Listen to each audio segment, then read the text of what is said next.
এতদিন এত পরিমাণ বৃষ্টি হয়েছে গেল সপ্তাহে, আমরা যদি ভেবেছি কখন রোদ উঠবে রোদ উঠবে রোদ উঠবে। তো আজকে আজকে না মানে এই কয়েকদিন মানে এই সপ্তাহ থেকে এত পরিমাণ রোদ উঠছে, মানে ভালো লাগছে, রোদ দেখে আমার সত্যি খুব ভালো লাগছে। আর এত পরিমাণ গরম লাগছে, তো আজকে ভাবলাম যে বাবু জ্যান্ত মাছ নিয়েছে, তো অনেকদিন আমরা উচ্ছে দিয়ে খাই না, তো আজকে উচ্ছে দিয়ে জ্যান্ত মাছের পাতলা ঝোল হবে উচ্ছে আলু দিয়ে, তো সেটা রান্না করছি। চিনিকে তো স্কুল থেকে নিয়ে আসা হয়ে গেছে সকালবেলা, আমার ট্রেনে ওকে স্নান টান করিয়ে এখন মাছের ঝোল বসিয়ে দিয়েছি। আর সবথেকে মজার বিষয় হলো যে চিনির বাবা উচ্ছে দিয়ে মাছের ঝোল খেতে একদম পছন্দ করে না, আর আজকে আমি সেটাই করছি। তো দেখা যাক কি রিয়াকশান হয় তার, কিন্তু কিছু করার নেই, এই গরমে একটু তেতো না খেলে হয় না।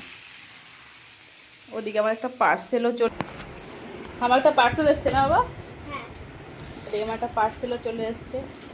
দেখা যাক পার্সেলে কি এসছে, দেখো কি এসছে, খোলো।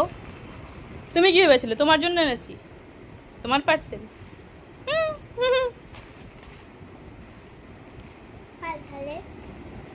দেখো তো কি এসছে।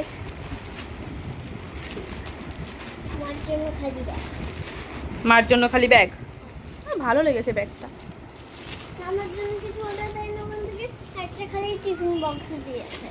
তোমার এখন এই বয়সে যেটা দরকার তোমার সেটাই দিয়েছি, তো আমার একটা সুন্দর ব্যাগ এসেছে।